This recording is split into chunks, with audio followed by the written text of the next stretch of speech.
Each year, Burning Man, the famed and occasionally notorious week-long festival, cannot operate unless it gets a signature on this short document.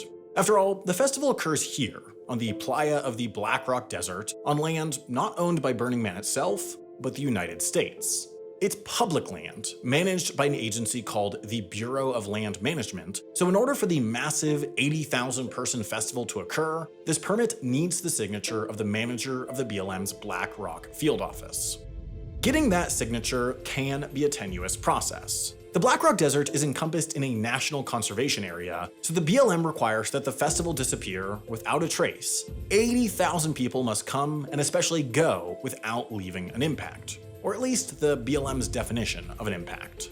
Each year, Burning Man must clean the playa to the point that on any given acre of land, there is no more than 1 square foot of remaining trash. To assure this, the agency randomly selects 120 out of the event's 3,883 acres, then actually goes out to them, picks up any remaining trash, takes it back to their field office, lays it out on a green background, takes a photo, then uses Photoshop to layer out the green background and measure the square footage of the trash. In this photo, for example, it added up to 0.264, meaning the acre of land that this trash was pulled from passed the test.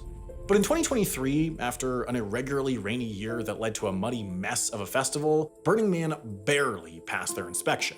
11 of the 120 points failed. They're allowed to fail 12. Had they passed that threshold, their permit for 2024 very well might not have been granted. But far more notable than the festival's near miss is the scale of the agency tasked with regulating this temporary, world-famous 80,000-person city. The Black Rock Desert is part of the BLM's Winnemucca district, headquartered here in this single-story office building in Winnemucca, Nevada. The district then has this ancillary facility in Gerlach, Nevada, far closer to the Black Rock Desert. But that's it. That's the entire physical presence of the district of the agency tasked not only with overseeing Burning Man, but 8.2 million acres of land, more than the entirety of Qatar, and a collection that adds up to 75% of the entire landmass within the Winnemucca district. How such a small and obscure government agency ended up with this colossal task is remarkably straightforward to explain.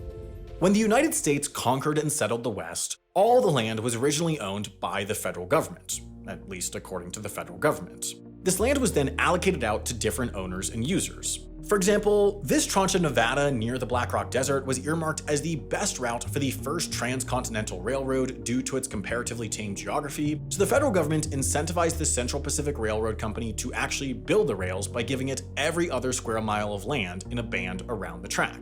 The thought was that they'd eventually be able to sell much of that land, which would become more valuable with the construction of the railroad. So today, more than a century on, these tracts are held by various private landowners. Private land ownership was also established here in the town of Fallon. This area started as a ranch owned by Mike and Eliza Fallon. They likely claimed the land through the rights established by the Homestead Acts, which effectively allowed settlers to get up to 160 acres of land in these western states for a nominal fee as long as they cultivated and lived on it for 6 months. Eventually, Mike and Eliza Fallon heard rumor of an upcoming project by the newly formed Bureau of Reclamation to build the irrigation infrastructure to allow for farming in this dry desert region, and they therefore sold their ranch to a land developer who leveraged the speculation to split it into smaller chunks and sell to new arrivals, thereby forming the town of Fallon. That Bureau of Reclamation project did eventually happen, and as part of it, the agency was given ownership of this land around the farmland, rivers, and relevant pieces of infrastructure.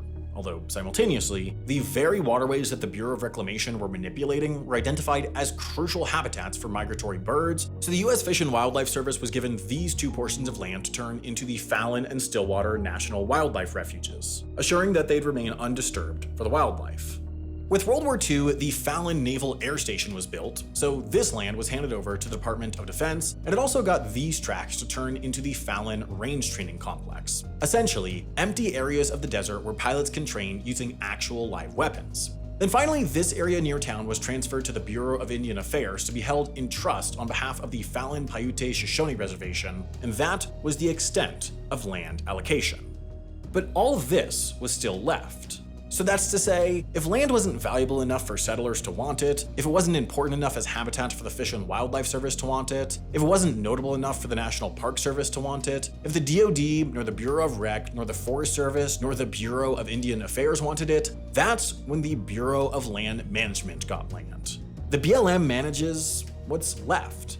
This land has therefore been judged through the process of land allocation as America's worst land, that of least utility to both humans and animals.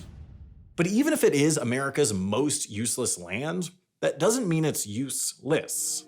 As the American West has developed and grown in population, humans and animals have found plenty of use for the land the BLM manages. But simultaneously, BLM land is the least regulated public land in America. If you want to camp on it, you can, for free, effectively anywhere, for up to 14 days. If you want to collect rocks and fossils and take them home, you can, for free, as long as you're not selling them. If you want to let your cattle out to graze or build an electric transmission line or a coal mine or an oil rig on BLM land, you probably can, after some permitting. And if you want to set up a temporary city of 80,000 on a conserved ancient lake bed in the middle of nowhere, well, you can do that too. But because Burning Man takes two diametrically opposed land use concepts, conserved nature and bustling city, and merges them year in, year out, there's a lot of hoops to jump through. Not long after the trash samples are taken, the process of organizing the next year's Burning Man begins anew with the post-event cooperators meeting.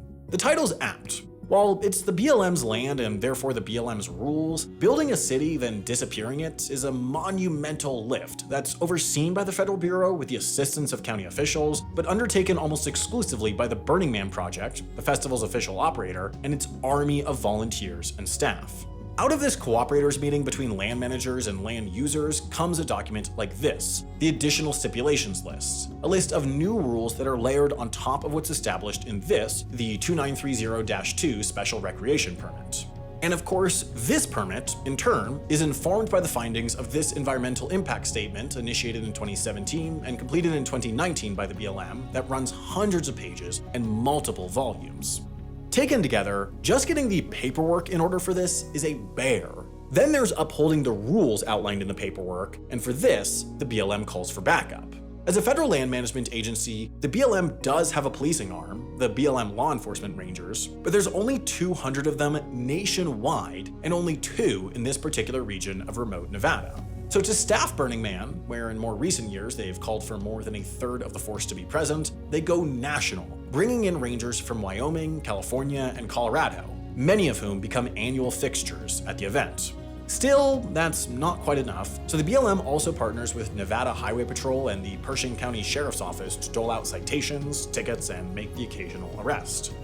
But the multifaceted Bureau does more than just police. Each year, for instance, among the thousands of extravagant setups, there's this humble tent called the Interp Camp, where employed specialists can monitor air quality, and public-facing recreation and visitor service staff set up tables and posters to inform the public on the geological and cultural history of the landscape upon which they're standing.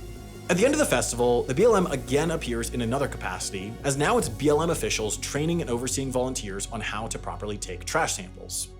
While heavily cooperative, from paperwork to litter picking and law enforcement, the BLM is there every step of the way. While intuitive, as it is the land they maintain, it's a monumental undertaking for a regional office that as recently as 2022 only had 5 specialist employees. But the BLM doesn't have much of a choice in the matter to begin with. While the nearly $3 million in annual fees for the event covers the cost, the BLM allows this use for a more fundamental reason. Because it has to. See, all of this Black Rock Desert land became conservation land in 2000 with this legislation. But the rules on access and use, well, they're a little light on detail. Essentially, it can be used if it's not damaged too much for future use, and it can host large permitted events as long as it doesn't offend the Management Plan or the Management Act of 1976. But this Management Act, which has come to guide how the BLM operates today, is also largely up to interpretation, as it declares that public land is to be managed on for the basis of multiple use and sustained yield. The land is to be protected for future generations, while it is also to be used for the public's benefit in the present. It's rather vague, it's rather contradictory, and it's made room for cities on conservation land and a whole host of other odd outgrowths. And when you combine that vague mandate with a Congress and executive branch that needs someone to follow through on their acts and orders, the BLM ends up with a dizzying array of often contradictory tasks. For example, in 1971, Congress addressed long-running concerns by a subset of animal welfare advocates and passed the Wild and Free-Roaming Horse and Burros Act. The name is a bit of a misnomer, as horses and burros are both domesticated animals, meaning they can't truly be wild, but through the years, plenty of horses and burros had escaped or been freed and now roamed across the West, multiplying in population at a pest-like rate.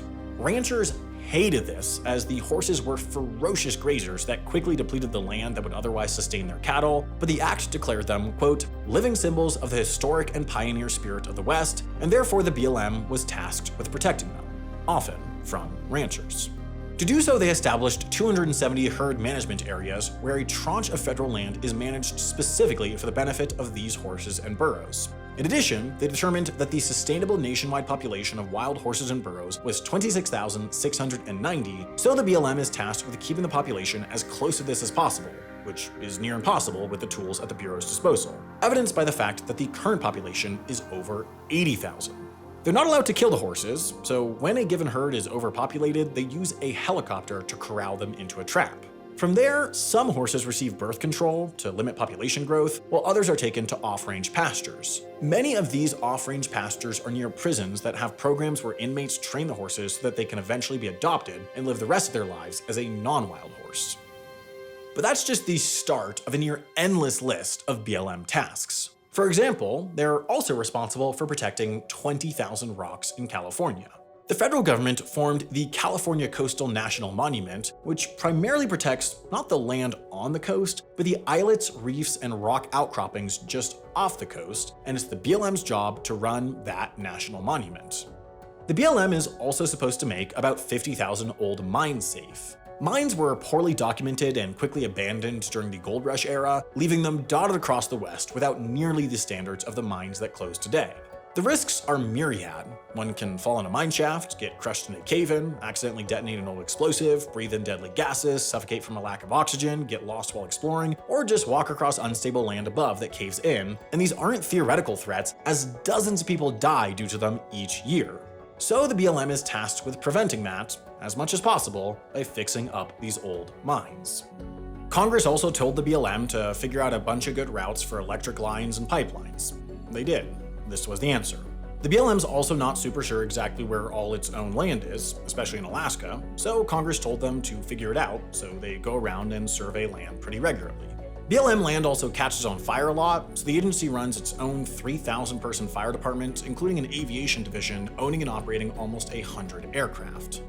But beyond the endless array of tiny yet crucial programs, the core task of the BLM really is managing whatever people want to do with their land. If people want to recreate on BLM land, the BLM needs to figure out how to do it in a generally sustainable way.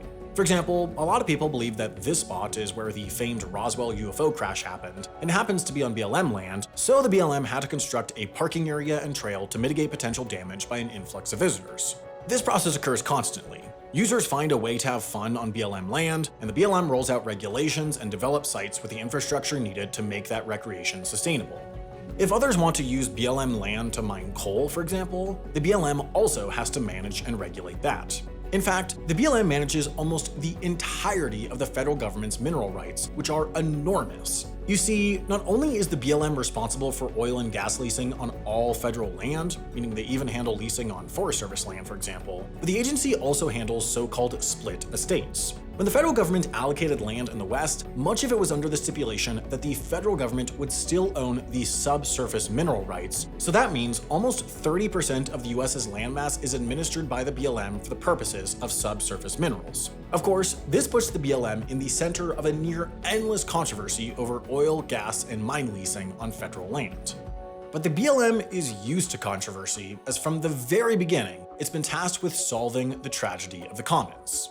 Quite literally. Many of the first Americans to settle the West were ranchers, raising cattle, sheep, and other livestock through open grazing, as in animals being let loose on unused federal land and allowed to eat whatever wild plants they want. This was entirely allowed, but eventually, as more and more ranchers moved into the West, land got overgrazed, and cattle populations collapsed as there was not enough forage to sustain them. So in the 1930s, Congress passed the Taylor Grazing Act that started to regulate ranching on federal land through the establishment of the Grazing Service, which eventually merged with the General Land Office to become the Bureau of Land Management. These days, the BLM administers 18,000 permits for livestock grazing. These are granted to ranchers with a valid so-called base property near BLM land, and as a condition of their permit, ranchers must pay a fee of $1.35 per animal unit month, which basically means they pay $1.35 per month for the amount of forage it takes to sustain one horse. This is lower than the grazing fee was all the way back in 1981, even ignoring inflation. Back then, it was $2.31. It's also well below the free market price for grazing, estimated at around $23 on private land. That means the permits for BLM grazing are incredibly valuable. Much like water rights, property in the West will sell at hugely inflated prices if it includes grazing rights, and any threat to the ability to graze on federal land is therefore treated as existential.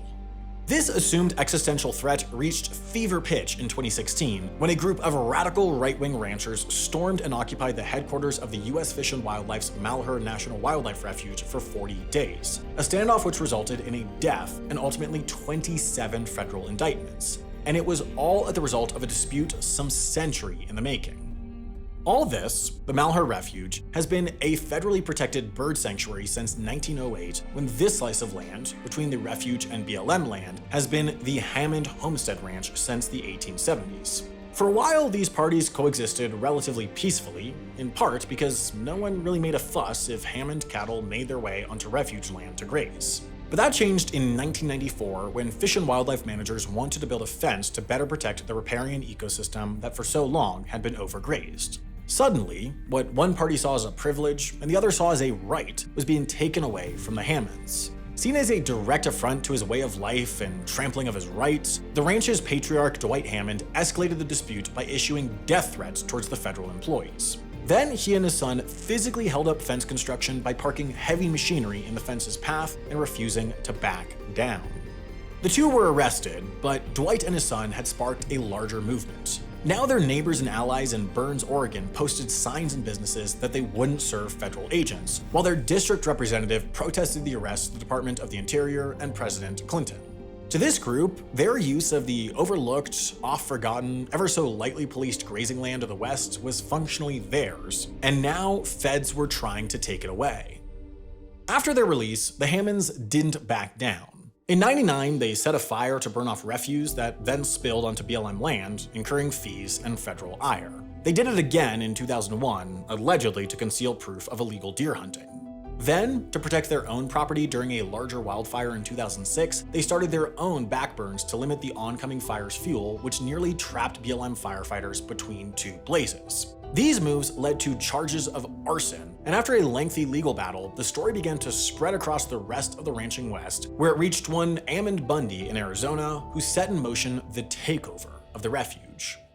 To any BLM official, the name was notable, as the Bundy family too has a long history of high-profile disagreements with federal managers. Cliven, Ammon's father, had refused to sell his grazing permits back to the federal government in 1993 as part of a larger land swap deal to protect a newly designated endangered species, the desert tortoise, in southern Nevada. In a further act of defiance, he decided to no longer renew his grazing fees, eventually racking up more than $1 million worth of unpaid fees. When the BLM finally moved to capture and impound all the trespassing cattle, a standoff commenced with armed militia members squaring off against over 100 federal officials, including 24 BLM enforcement officers, before the BLM ultimately relented and returned the cattle in an act of de-escalation. Of course, such standoffs are exceedingly rare, but heated, intense disagreements over exactly what should be happening on BLM land is anything but. Fringe, anti-federal, militarized ranchers are only one party that feels aggrieved by federal land managers. Entire states take issue when the federal government alters policy and designation, as Utah did when the Clinton administration designated the Grand Staircase Escalante National Monument, which stymied the state's development of lands and roads in the region. A coalition of ranchers, recreators, and environmentalists boisterously lobbied against oil and gas development along western Colorado's Thompson Divide until the BLM and Forest Service finally relented. In 2020, when the Trump administration moved BLM headquarters from DC to practically the opposite of DC in Grand Junction, Colorado, certain land users, primarily wary ranchers and opportunistic oil and gas developers, celebrated, while environmentalists and recreators complained. At every turn, the BLM, tasked with pleasing so many, inevitably disappoints, turning one of the sleepiest and most obscure federal agencies into one of the nation's most controversial. The issue seems to be that the BLM doesn't have a thing. DoD land, for example, is very clearly for the use of the military. This is undoubtedly controversial, especially in places like Hawaii, where it takes up such a huge chunk of the landmass, but it's not like the public has any realistic shot of getting in the way of whatever the US military wants to do. National Park Service land, on the other hand, is very clearly for the dual purposes of conservation and recreation. Many of it serves as national parks themselves. It's no surprise that the agency that manages globally known destinations like Yellowstone and Yosemite is popular and well supported by the public. In fact, in a Pew Research poll about public sentiment regarding 16 of the best-known federal agencies, the NPS was the most popular. 76% had a favorable view of it, only 7% a negative one.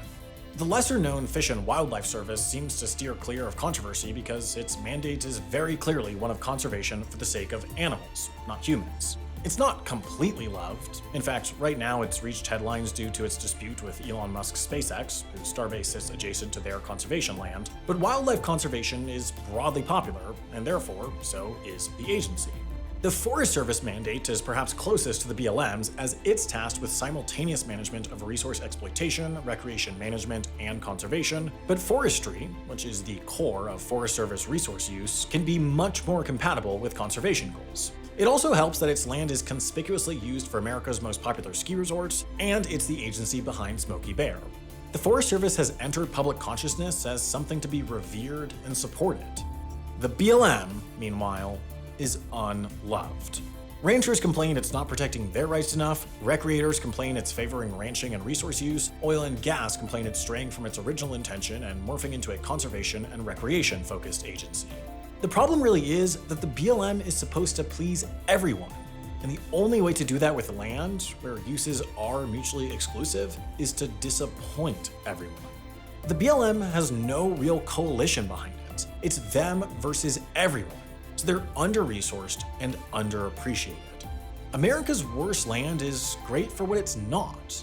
The American West is defined by its emptiness, yet the agency tasked with managing that emptiness is perpetually pulled apart at its rather weak seams. I'm really glad you made it to the end of this video because this topic is one that matters a lot to me, and I think it goes under-discussed. I, after all, live in Colorado in an area with a ton of BLM land, and rarely a day goes by that I don't end up on some of it. The Intermountain West is a pretty unique region. There really are not a lot of equivalents to it in the English-speaking world, so it does have a fairly distinct set of challenges. As the least populated area of America, I think a lot of these challenges go underreported in national media, so I find it particularly interesting and important to make videos about these issues. And one issue in particular was so significant that I thought it merited more than the video. 40 million people in this region rely almost exclusively on the water that one river, the Colorado River, provides. Las Vegas, Phoenix, many of the fastest growing areas in America simply could not exist without it, yet people have been legally guaranteed more water through water rights than the river actually carries downstream in an average year. So over much of the past 20 years, the massive reservoirs sitting behind the Hoover and Glen Canyon dams have been getting lower and lower and lower. It's a pretty existential situation for this entire region, so I thought it merited a whole documentary about it, which myself and my team made with funding provided by Nebula. And this doc, The Colorado Problem, is just a tiny bit of the top-notch original content on Nebula. In fact, earlier this year we filmed in the same region again for The Getaway, a competition show that we told the contestants was a simple elimination-style thing where they had to root out the saboteur among them. But in actuality, we told all of them they were the saboteur, which, as you can imagine, led to chaos. There's also Modern Conflicts by Real Life Lore, covering the most consequential conflicts of recent times in intricate detail. WTF USA by TLDR News, covering the current US election week by week, and more coming out all the time. Nebula was founded by creators, and unsurprisingly, we designed it to be the best ecosystem to support our work. We also post all our normal videos there ad-free, and the revenue helps provide stable, predictable income that we can use to build our businesses. Nebula's churn rate is lower than almost every major streamer, meaning the people who subscribe find it worthwhile and stay subscribed. So if you want to see what all the hype is about and watch the Colorado problem, head to nebula.tv/Wendover, and that link will even get you 40% off an annual plan. It also helps support Wendover, so a huge thanks in advance if you do subscribe.